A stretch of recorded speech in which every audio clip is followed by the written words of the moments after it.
La incidencia en nuestro país en mayores de 60 años ha subido más de 100 puntos desde el martes. Hablamos de 755 casos por cada 100.000 habitantes. Los médicos empiezan a estar ya preocupados por esta séptima ola porque están subiendo los ingresos hospitalarios. Se teme que por las vacaciones, que van a aumentar los contactos, suban todavía más. Durante el último mes, el número de hospitalizados se ha mantenido más o menos estable, en las mismas cifras, pero desde el pasado viernes se ha disparado, ha aumentado en más de 1.400 personas.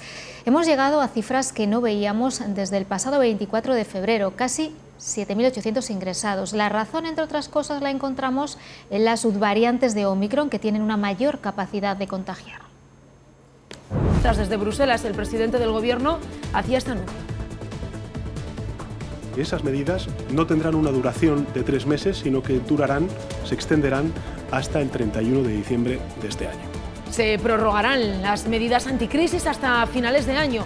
Pedro Sánchez, que ha asistido al Consejo Europeo, no ha desvelado qué otras medidas aprobará mañana ese Consejo de Ministros extraordinario. La ola provocada por Omicron y la guerra de Ucrania explican, según el INE, que el crecimiento económico haya sido menor de lo esperado. Entre enero y marzo la economía avanzó un 0,2%, hablamos de una décima menos de lo que estaba previsto. La principal razón es que las familias han consumido menos. Duro choque entre Gobierno y el Partido Popular por la renovación del Tribunal Constitucional. Y todo por la reforma legal que anuncia el Gobierno, que rectifica la aprobada hace un año.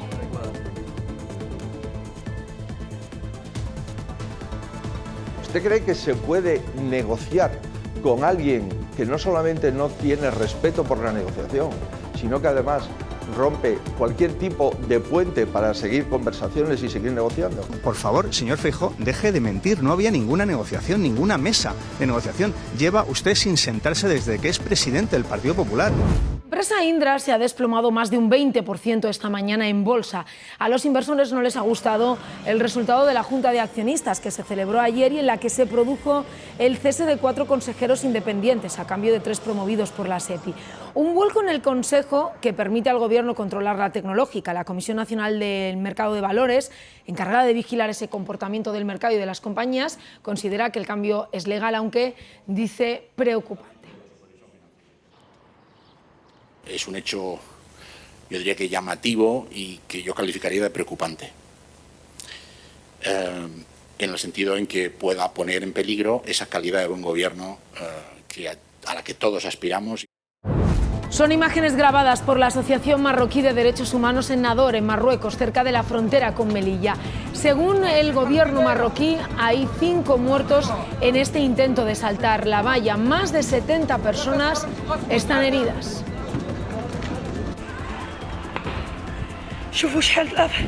Unas 130 personas han conseguido entrar en Melilla después de romper con una cizalla una puerta del paso fronterizo. Ha sido un salto organizado y violento, según la delegación del Gobierno. Hay 57 inmigrantes y 49 guardias civiles heridos. Es el primer salto desde el restablecimiento de las relaciones entre España y Marruecos. Madrid se prepara para la cumbre de la OTAN de la semana que viene. Se recomienda el teletrabajo porque habrá importantes cortes de tráfico y dificultades para moverse por la ciudad. La capital se blinda ante posibles ataques. Se cumplen 4 meses de guerra en Ucrania y Rusia ha logrado el control total de Severodonetsk, la principal ciudad del Donbass, reducida a escombros.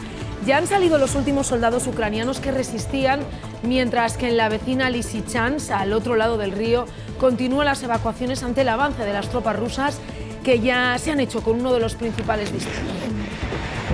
En Bruselas ha finalizado el Consejo Europeo. Tras la concesión del estatus de países candidatos a Ucrania y Moldavia, hoy la jornada, Marta Carazo, ha tenido un marcado carácter económico. Se ha centrado en las consecuencias económicas de la guerra en Ucrania. Sí, buenas tardes, porque cada vez, lógicamente, se están notando más con la inflación disparada, la seguridad alimentaria, el riesgo energético, están dibujando un escenario que preocupa cada vez más a los líderes de los 27 que han estado gran parte de la mañana hablando con el presidente del Eurogrupo, con la presidenta del Banco Central Europeo, tratando de ver qué medidas son las mejores para tratar de potenciar el crecimiento y evitar caer en recesión. Pero una de las mayores preocupaciones ahora mismo, y se ha llevado gran parte también de la discusión hoy aquí, es el posible riesgo de un corte de gas ruso, porque son ya 12 países los que de una manera u otra, total o parcialmente, han sufrido ya interrupciones en su suministro. Así que la Comisión Europea le ha pedido a los países que actualicen ya sus planes de contingencia porque la situación se está agravando. Les pide que rellenen las reservas de gas, pero además ha anunciado que está trabajando en un plan de emergencia de reducción del consumo con las industrias y con los 27 países, que en el mes de julio, es decir, va a presentar un plan coordinado a nivel europeo para reducir el consumo y la demanda de gas de Rusia, porque los planes nacionales son buenos para un país, pero pueden perjudicar al de al lado. Así que dice que hay que tirar de solidaridad, hay que aprovechar la experiencia de la pandemia, donde la coordinación ha funcionado mucho mejor y es la única manera, asegura, de abordar una situación que puede convertirse en grave. Esto, por supuesto, enmarcado en ese paquete destinado a independizarse cuanto antes del gas ruso, diversificando proveedores sobre todo. El Tribunal Supremo de Estados Unidos deroga el derecho al aborto al revocar una sentencia histórica que reconocía este derecho como federal. Ahora dependerá de cada estado. De hecho, el país se puede dividir en dos, entre los estados donde se pueda abortar y los que la prohíban. La mayoría de los jueces de la Corte, 6 a favor, 3 en contra, han aprobado tumbar el precedente de Roe contra Wade, fallo que en 1973 convirtió en constitucional la interrupción voluntaria del embarazo. Seguimos viendo imagen en directo, se la estamos ofreciendo desde primera hora de la tarde, de esas protestas, tanto de partidarios como de detractores de esa decisión. Era una sentencia muy esperada que durante semanas ha provocado protestas a favor y en contra delante del Supremo, protestas que tras conocerse esta resolución se han intensificado. A las 6:30 de la tarde está previsto que comparezca el presidente estadounidense Joe Biden. Es un día triste para el país y para la Corte Suprema. Hace 50 años se decidió la sentencia Roe contra Wade y, de hecho, precisamente este hecho protegió los derechos de las mujeres. De hecho, necesitaban, evidentemente, el acuerdo de sus médicos y doctores.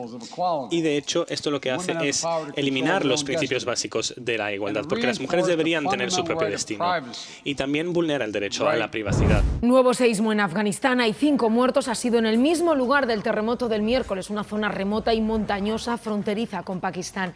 Murieron más de 1000 personas. Los supervivientes siguen esperando entre escombros, agua, comida y refugio. Y las autoridades han dicho que no tienen suministros médicos para los más de 2000 heridos. Las malas comunicaciones y las lluvias están dificultando la llegada de ayudas. A Sophie Luo no le tembló la voz al contar ante la ONU lo que ha sufrido su marido, el abogado de derechos humanos Ding Jiaxi. Lo detuvieron tras reunirse con varios colegas a finales de 2019. Le contó al abogado que cada día era una tortura. Después de semanas sin apenas comida ni agua, empezaron a endurecer el interrogatorio y lo ataron a una silla tigre de forma continuada durante 7 días. Estuvo 7 noches sin dormir, nos cuenta Sophie Luo desde Estados Unidos. Lo acusan de incitar a la subversión contra el poder del Estado, el mismo cargo que imputan al también abogado Chen Yuan, que intentaba defender a otros colegas. Desde que lo detuvieron en 2019 hasta hoy, nunca ha podido reunirse con su abogado y lo han privado de sus derechos de comunicarse con la familia, recogidos en la legislación de China, asegura su esposa Mindy Xi desde Minnesota. Hoy en Shandong se juzga a puerta cerrada al abogado Ding Jiaxi. Su mujer asegura que desde 2015 China persigue con mano dura a estos abogados y a sus familiares. El caso se ha juzgado totalmente en secreto, nada es transparente, denuncia Sophie Luo.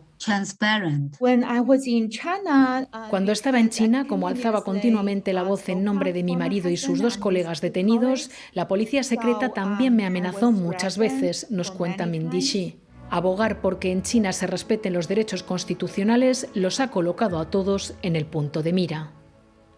Me pertenece a mí, es mía. Y quiero disponer de ella hasta el final. Antonio ha pedido la eutanasia porque padece un cáncer terminal. Ha perdido 50 kilos, tiene fuertes dolores y sobre todo un gran sufrimiento. 180 personas se han acogido a la ley de eutanasia que cumple un año. Anoche fue una noche de playa en todo el país. Se llenaron para celebrar San Juan con o sin hogueras. Había muchas ganas de fiesta y de recuperar las tradiciones después de los años de parón por la pandemia. Esta mañana, eso sí, tocaba limpieza.